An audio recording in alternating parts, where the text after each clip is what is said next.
नमस्कार, जनसच न्यूज में आपका स्वागत है। उत्तर प्रदेश के चंदौली जनपद स्थित बबुरी में मार्क्सवादी कम्युनिस्ट पार्टी के द्वारा आयोजित शहादत दिवस कार्यक्रम में शिरकत करने पहुंचे राज्य सचिव कॉमरेड रवि मिश्रा ने 1982 के आंदोलन में मारे गए कॉमरेड भोला और लालचंद को नमन करते हुए उपस्थित लोगों को संबोधित किया। उन्होंने आगे कहा कि उस समय तो आंदोलन भी हो जाते थे, आज तो आंदोलन ही खत्म है, आंदोलन को करने ही नहीं दिया जाएगा। सांसद चुनकर जिसे आप भेजते हैं उनकी बात सरकार नहीं सुनेगी, यह स्थिति पैदा हो गई है। आगे सुने उन्होंने और क्या क्या कहा। और फिर सीपीआईएम के राज्य कमेटी की ओर से दोनों साथियों की शहादत पर दुख व्यक्त करते हुए उन्हें नमन करता हूं। उस आंदोलन में पूरे देश में 10 लोग मारे गए। 10 लोग में 8 लोग तमिलनाडु से मारे गए और 2 लोग यूपी से। यूपी में एक जिला चंदौली तब नहीं था, बनारस से, और बनारस में एक घर से 2 लोग मारे गए। और बात क्या थी? बात थी कि सरकार जो नियम है श्रम कानूनों का, उसे 5 साल में कमीशन बैठा करके और महंगाई के हिसाब से उनका वेतन बढ़ाना चाहिए। और वेतन बढ़ेगा तो जो खेत में काम करने वाला मजदूर है उसकी भी मजदूरी बढ़नी चाहिए। मजदूरी बढ़ेगी तो किसानों के फसल का दाम बढ़ना चाहिए। और शिक्षा का सवाल था कि सबको शिक्षा और सबको काम मिलना चाहिए। इन मुद्दों को लेकर 42 का आंदोलन था। सरकार कांग्रेस की थी और कांग्रेस की नहीं, किसी दूसरे की भी सरकार होती, कोई भी पूंजीवादी सरकार होती, तो जो वहां हुआ था तमिलनाडु के अंदर, उत्तर प्रदेश के अंदर, मैं समझता हूं कि वही होता। वो परिस्थितियां जिसके लिए हमारे 2 साथी शहीद हुए कमतर थी। आज जो परिस्थितियां आ रही जिसके लिए वो लड़के खत्म हुए, शहीद हुए, आज उससे भयानक परिस्थितियां हमारे देश में हैं। उस समय तो आंदोलन हो जाता था। हमारे साथियों ने कहा कि जब सड़कें सुनी होती हैं, भैया जी का कथन था, तो संसद आवारा हो जाती। तो आज तो आंदोलन ही खत्म है। और अगर कोई करना चाहता है तो जो सरकार में लोग बैठे हैं, उस समय तो आंदोलन हो जाता था, आज आंदोलन करने ही नहीं देंगे आप। अगर आप चुन करके देश की पंचायत में सांसद भेज रहे हैं तो उनकी बात भी सरकार नहीं सुनेगी। ये स्थिति पैदा हो गई। और एक व्यक्ति, आप तो कह सकते हैं गृह मंत्री को भी जोड़ लीजिए, और एक पूंजीपति आप तो कह सकते हैं अंबानी को भी जोड़ लीजिए, उनके तो खास अडानी। यही इस देश की सरकार चला रहे। और वो सरकार कैसी चलाना चाहते हैं? काम करेगी मशीन और खेत खाएंगे जानवर, और बाद में आप उग जाएंगे तो कहेंगे अडानी को दे दो, ठेके की खेती कराओ, आप नहीं कर पाओ। यानी जमीन भी चाहिए उनको और काम मशीनों को दे देंगे तो आप क्या करेंगे? आपके पास क्या बचेगा? आप काम कर नहीं सकते। आप चले जाइए, कहीं काम लगा हो, जेसीबी से काम हो रहा, मनरेगा के अंदर जेसीबी से काम हो रहा, तो काम तो आपको मिलेगा नहीं। बैंकों के अंदर चले जाओ, वहां कंप्यूटर से काम हो रहा, तो काम तो मशीन करेगी। खेत सांडों के हवाले है, नीलगायों के हवाले है, दूसरे जानवरों के हवाले है, बंदरों के हवाले बात चली जाएगी। आप मारेंगे तो आपके खिलाफ मुकदमा लिखा जाएगा। आप जिएंगे कैसे? इस पर आपको सोचना है कि केवल राम राम करने से अगर आप जी सकते हो तो बात दूसरी, लेकिन जो हम लोगों की समझ है उसमें खाली पेट भजन नहीं होता। अगर आपका पेट खाली होगा तो फिर कोई मस्जिद वाला रोटी दे देगा तो आप राम को भूल करके अल्लाह अल्लाह कहने लगे। और अगर वहां भी नहीं मिलेगा, कोई ईसा मसीह की बात करके वो आपको रोटी दे देगा। कितने लोग ईसाई हो रहे हैं आपके देश में? क्यों हो रहे हैं? क्यों धर्म छोड़ करके ईसाई बन रहे हैं? क्योंकि रोटी का इंतजाम आपके पास नहीं, रोजगार का इंतजाम आपके पास नहीं, शिक्षा का इंतजाम आपके पास नहीं है। वो बेहतर देते हैं, सपने दिखाते हैं, वो लोग बदल करके जा रहे हैं। उनके यहाँ समानता है, आपके यहाँ असमानता है। उनके यहाँ छुआछूत नहीं, आपके यहाँ छुआछूत है।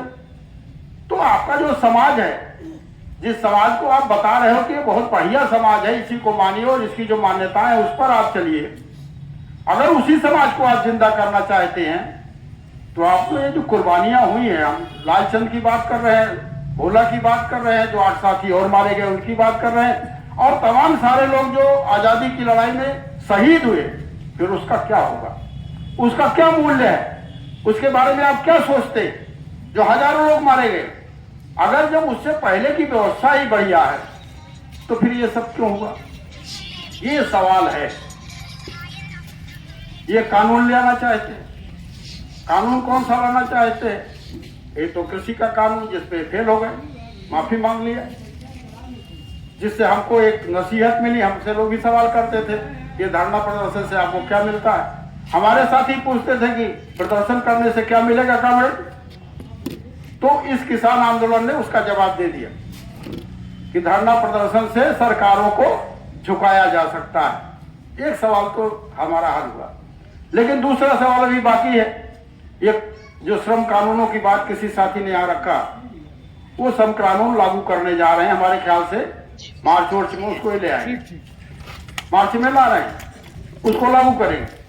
तो जो श्रम कानून लागू होगा तो सारी सुविधाएं जो मजदूरों को मिल रही वो सब खत्म हो जाएंगी, सब निजी हाथ में चला जाएगा। आउटसोर्स पे काम कराएंगे, 15,000 20,000 पे लोग काम करेंगे, और ये जो बड़ी बड़ी तनख्वाह लेने वाले कर्मचारी या तो BRS ले लेंगे या छाट के बाहर कर दिया जाएगा। अभी बिजली वाले क्यों लड़ रहे हैं?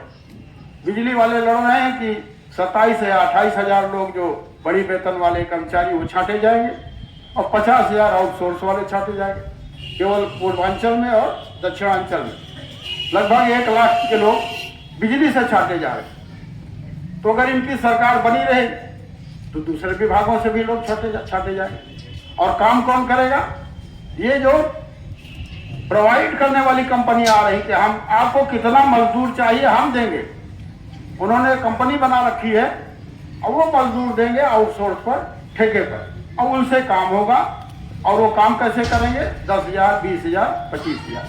अब हमको एक सवाल का जवाब दीजिए आप कि 1,50,000 60,000 70,000 वेतन पाने के बाद यहाँ व्यापारी लोग बैठे हैं कि नहीं? 2-4 अगर 1 लाख तनख्वाह पाने पर, 60,000 तनख्वाह पाने पर आपकी दुकानों में बोहनी नहीं होती। कई लोग कहते हैं, हम लोग भी जाते हैं व्यापारियों के यहाँ, तो कहते हैं भाई बोहनी ही नहीं होती, कोई आया नहीं ग्राहक, कहां से आपको चंदा दे देगा भाई। और जब ये 20,000 वाले आएंगे तो आपकी दुकान में ज्यादा जाएंगे। जब 1 लाख वाला नहीं जाता था तो ये 10,000 वाला कहां जाएगा? तो इसका असर क्या पड़ेगा? बाजार में डिमांड खत्म हो जाएगी। पैसा मिलता है तो आदमी कहां जाता है? झोला लेकर के बाजार जाता है सामान लेना है, और सामान लेता है, डिमांड बढ़ती है, डिमांड बढ़ती है तो प्रोडक्शन बढ़ाना पड़ता है, उत्पादन बढ़ाना पड़ता है, उत्पादन बढ़ाना पड़ता है तो मजदूर रखने पड़ते हैं, मजदूर रखना पड़ता है तो तनख्वाह आती है, और तनख्वाह आती है तो फिर डिमांड बढ़ती है। ये उत्पादन सर्किल आप बंद करना चाहते हो, कहते हो हम देश का विकास करने जा रहे हो। देश का विकास नहीं करने जा रहे हो, आप देश का विनाश करने जा रहे हो। आपने अमेरिका से अपना ईमान बेच दिया, अपने देश से देश की राजनीति को बेच दिया।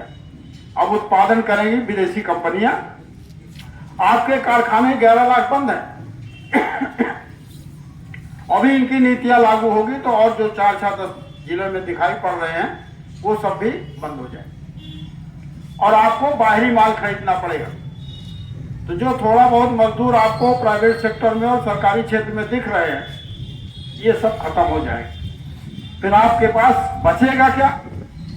वही सिखा रहे हैं मोदी जी, योगी जी वही सिखा रहे हैं कि कुछ तो बचेगा नहीं, तो लोग लाठी लेके खदेड़ लेंगे हमको। इसलिए उनको कम से कम दिमागी रूप से कुंद कर दिया जाए कि राम राम करो, राम राम करो, सब हल हो जाएगा, ये सिखा रहे हैं। और अगर आप राम राम करेंगे तो फिर आपकी जमीन और ये सब छीनते रहेंगे। ये उनकी साजिश। हिंदू की बात करते हैं। अभी हिंदू पे क्या हुआ? जब बांग्लादेश के अंदर वहां हिंदुओं को सरकार की तरफ से प्रताड़ित किया जाने लगा, इस्लाम को मानने वालों की तरफ से प्रताड़ित किया जाने लगा। मोदी जी ने क्या कहा? मोदी जी ने कहा कि वहां अल्पसंख्यकों की रक्षा होनी चाहिए। अरे भाई, आपको भी यही करना चाहिए। यही बात तो हम लोग आपको भी कहते हैं कि वहां वो अल्पसंख्यकों की रक्षा करें और यहां हम करें, और हम नहीं करेंगे तो बांग्लादेश वाला क्यों करेगा? अगर हमको हिंदू प्यारे हैं तो फिर हमको दूसरे धर्मावलंबियों को अपने देश में पहले सुरक्षित करना पड़ेगा। तभी हम दावे के साथ कह सकते हैं कि हमारा हिंदू क्यों मारा जा रहा है पाकिस्तान में, हमारा हिंदू क्यों मारा जा रहा है बांग्लादेश में। लेकिन ये अपने देश में तो हम मारेंगे, अपने देश में हम दूसरे धर्म वालों को मारेंगे, उनको नहीं रहने देंगे, उनको बार बार इस तरह की परिस्थिति पैदा करेंगे तो हमारा देश छोड़ के भाग जाए। तो आप किस अधिकार के साथ दूसरे देश से कहेंगे कि आप वहां हमारे हिंदुओं की रक्षा करिए? तो भाई, ये हिंदू के रक्षक हैं कि हिंदू की भक्षक है, ये आपको सोचना पड़ेगा। अगर आप यहाँ हिंदू धर्म की बात करते हुए दूसरे धर्मावलंबियों को प्रताड़ित करने की बात करेंगे तो परोक्ष से इसका अर्थ क्या निकलता है कि जो दूसरे देश में हिंदू हैं उनको आप वहां से खदेड़ना चाहते हैं, उनको वहां आप उन धर्मावलंबियों से दंडित कराना चाहते हैं जिनका वहां बहुमत है। और यही अमेरिका चाहता है, यही ईसाई कंट्री चाहते हैं, इसे मुस्लिम कंट्री चाहते हैं। वो खुश है कि जो मोदी कर रहा है, अगर यही होगा तो हम भी जो हमारे यहाँ हिंदू हैं उनको भगा देंगे। जो ईसाई देशों में हिंदू है, काम कर रहे हैं, बड़े बड़े वेतन ले रहे हैं, वो अभी उनको भगाने का मौका मिलेगा। ये हिंदुओं के रक्षक नहीं है। हमारे कहने का मतलब है कि हिंदुओं की रक्षा नहीं करने जा रहे, ये यहाँ दूसरे धर्मावलंबियों के खिलाफ आपको भड़का करके बाकी दुनिया में जो हिंदू हैं उनके खिलाफ साजिश कर रहे हैं। इसको समझना पड़ेगा। इसलिए इनके रास्ते पर अगर आप चलते हैं तो आप अपने ही धर्म वालों को दूसरे देश से पीटने का काम करने जा रहे हैं। वहां पीटे लोग, ये आप करने जा रहे हैं। इसलिए इससे आपको बचना पड़ेगा। समय कम है, लेकिन 2-3 बातें और करेंगे। आप लोगों के पास समय होना चाहिए। पुलिस वाले से हम बात कर लेंगे, अगर वो आएगा बताएगा कि हमारा समय खत्म हो गया है, आपका परमिशन तो भाई 3:30 बजे तक आते। तो समय है भाई भारती जी, आपका तो नुकसान हो गया। आपने पूछा होता तो कुछ और कॉल मिल जाता। हाँ, तो आप अगर सुनना चाहेंगे तो बात बढ़ाई जा सकती। तो कमरे, ये जो कृषि कानून आया, इसके अंदर थोड़ा सा गहराई में जाना पड़ेगा। हम सारे लोग किसान हैं। इसमें 3 बातें थी। पहला था कि ठेके पर खेती करना पड़ेगा। ठेके की खेती ले आना चाह रहे। ठेके की खेती अभी भी हमारे यहाँ होती। गरीब आदमी जिनके घर में जमीन है और वो बाहर रहते हैं तो एक तरह से दे देते हैं, झुरकट दे देते हैं या बटाई पर दे देते हैं और खेती करता है। मोदी जी क्या चाहते हैं? जो पश्चिम में होता है, अभी पश्चिमी यूपी में क्या है, भारती जी ज्यादा बताएंगे, वहां खेत बटाई पे बड़ा आदमी लेता है। हमारे पूरब में क्या होता है, छोटा आदमी खेत बटाई पे लेता है, पश्चिम में बड़ा आदमी लेता है। और वही कॉन्सेप्ट पश्चिम वाला है कि अब खेती जो बटाई पर लेगा, कौन लेगा?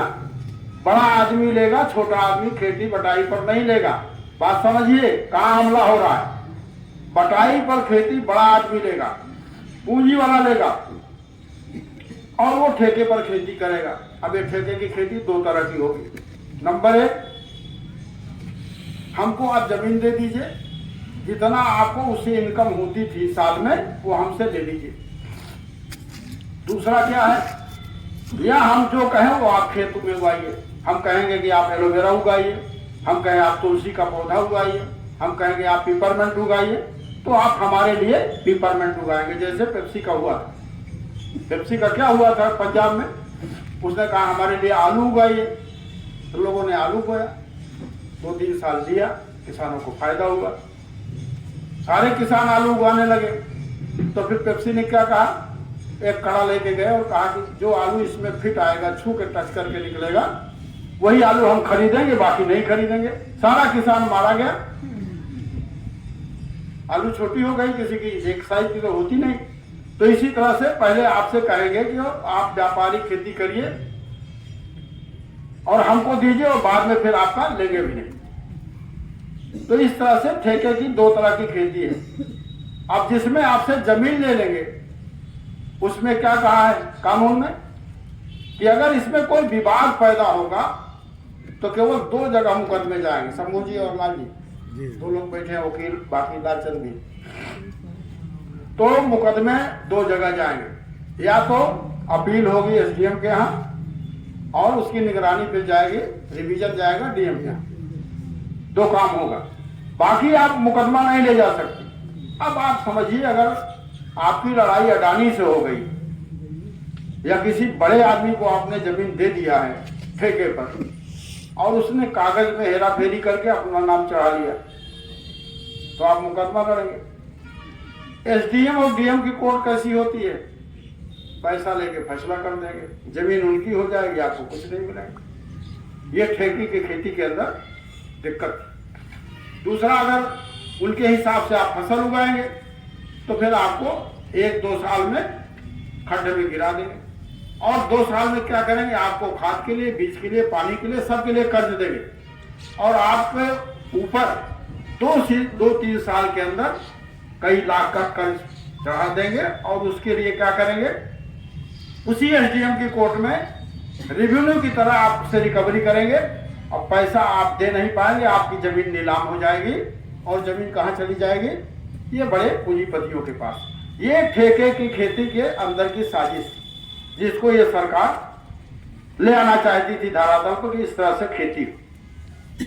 दूसरा क्या कानून था इनका, दूसरा कानून था जिसको इन्होंने प्रचारित किया कि हम मूल्य संवर्धन कानून ले आना चाहते। मूल्य संवर्धन माने आपको ज्यादा दाम मिलेगा।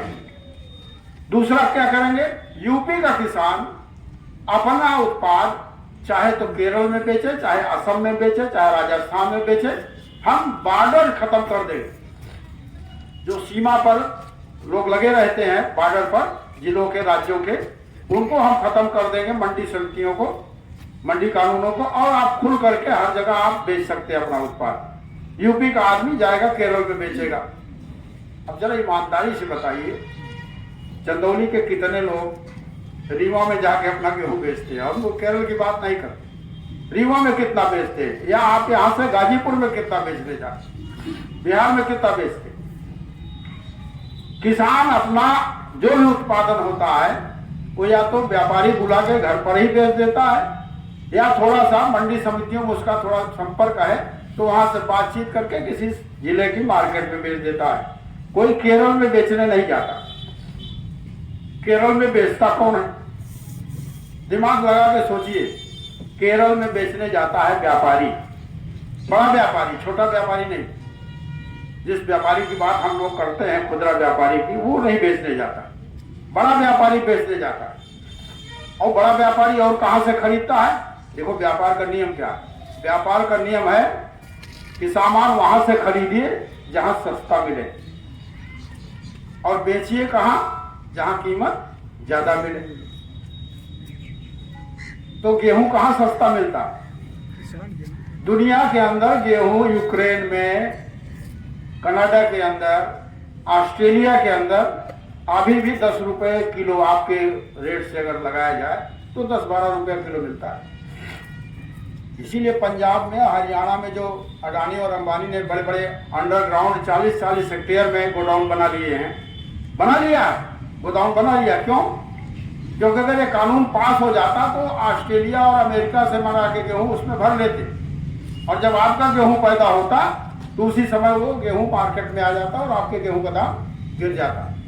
ये तैयारी थी। और ऑस्ट्रेलिया और अमेरिका का गेहूं आपके देश में आएगा तो तटकर देना पड़ेगा, देना पड़ता ना इस साइज।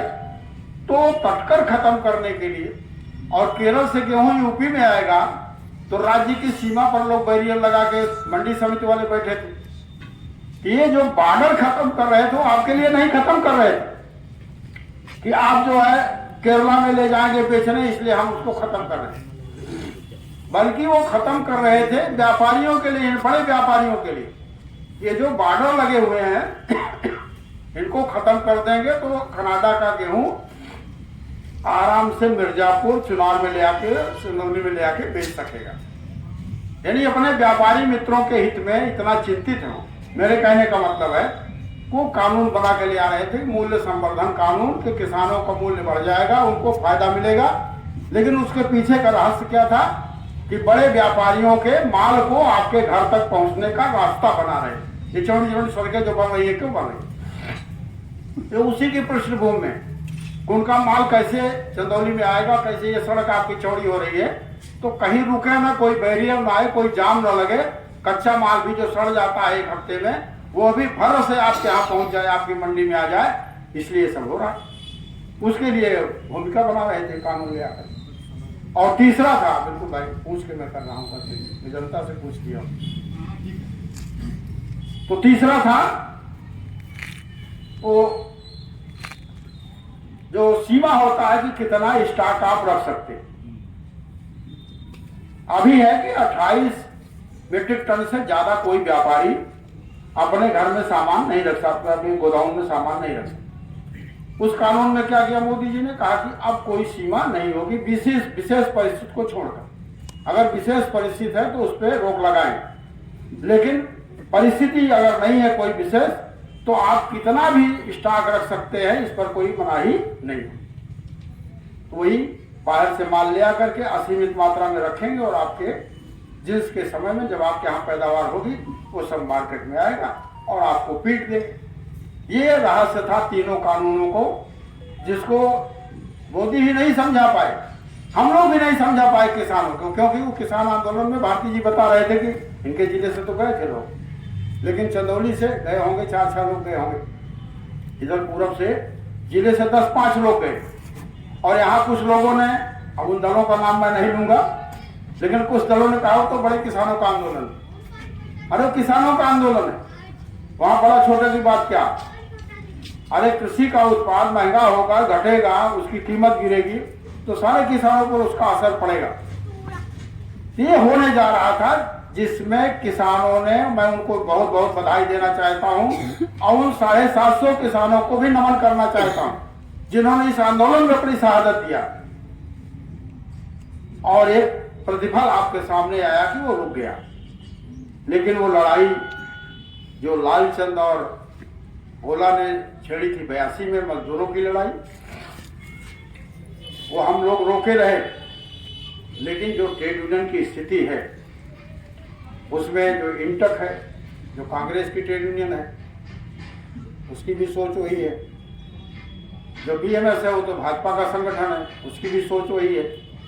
एचएमएस के लोग हैं जो झारखंड जी से जुड़े हुए हैं, एचएमएस वाले भी राम नाम के बड़े धुनी हैं, राम का विरोध नहीं सुनना चाहते। तो पहले अपने को कॉमरेड कहा करते थे, वो अभी भाजपा के साथ है अंदर अंदर से। हम तो आंदोलन तय करते हैं ना, इधर कई साल से ट्रेड यूनियन देख रहा हूँ, चाहता हूँ कि भाई आइए मिलकर लड़ा जाए, तो कहते हैं क्या होगा, लड़ने से क्या होगा। तो कोई ट्रेड यूनियन लड़ती नहीं, बचती है एटक, हमारा C2 और F2 और एक आध दो यूनियन और है जो सेवा वाले भी नहीं लड़ना चाहते। तो मजदूर आंदोलनों के बीच में भी इसका असर गया है। जो धर्म का मामला है ये ट्रेड यूनियन के अंदर भी गया। जो भाजपा की राजनीति है वो समाज में नहीं जा रही, यूनियनों के अंदर भी जा रही, वो भी नहीं लड़ना चाहते। और ये सब समझते हुए मार्च में जब अभी हमारी संसद चलेगी तो कोशिश करेगी सरकार ये नए जो लेबर लॉज हैं 29 कानूनों को हटा के जो 4 कानून आ रहे हैं इसको लागू करेगी। उसी में अभी हमारे साथी ने कहा कि शायद एक आंदोलन आएगा, जैसे 82 का आंदोलन था वैसे एक आंदोलन मार्च में, अप्रैल में हो सकता है कि हमारे देश में दिखाई पड़े, ट्रेड यूनियन का आंदोलन वो काल होगी। और उसमें हमको उसी तरह से लड़ना पड़ेगा जैसे लालचंद ने रास्ता दिखाया। अगर सही श्रद्धांजलि आप देने आए कि जो ट्रेड यूनियन की हड़ताल इस बार होने आएगी, उसमें हमारे खेत मजदूर के साथी, हमारी किसान सभा के साथी, ये सब शामिल हो गए, वही माहौल बनेगा 82 वाला। इसमें भी किसान शामिल होगा, इसमें भी खेत मजदूर यूनियन के लोग शामिल होंगे और वही परिस्थिति बननी चाहिए। अगर सच्ची श्रद्धांजलि अर्पित करने आए लालचंद और भोला को, तो फिर कसम खा के जाइएगा कि जैसे 82 में लड़ा गया था, हजारों हजार लोग एक एक जिले में, एक एक गांव से निकले। यार गांव से निकले थे लोग, यहाँ से बनारस जाना था, यहाँ से आंदोलन कर रहे थे। कोई नहीं था कि हेडक्वार्टर पे आंदोलन रहा। इस तरह से गांव गांव से अगर आंदोलन हुआ, जितने गांव से आए, एक एक गांव से आंदोलन होगा, तभी सच्ची श्रद्धांजलि भोला की और लालचंद की हो। यही तेरी बात कहते हुए मैं फिर से कहूंगा कि जो धर्म कर्म की कुंडली है, मैं तो उसी परिवार में पैदा हुआ, मैं विरोध करता हूं, इसमें कुछ नहीं।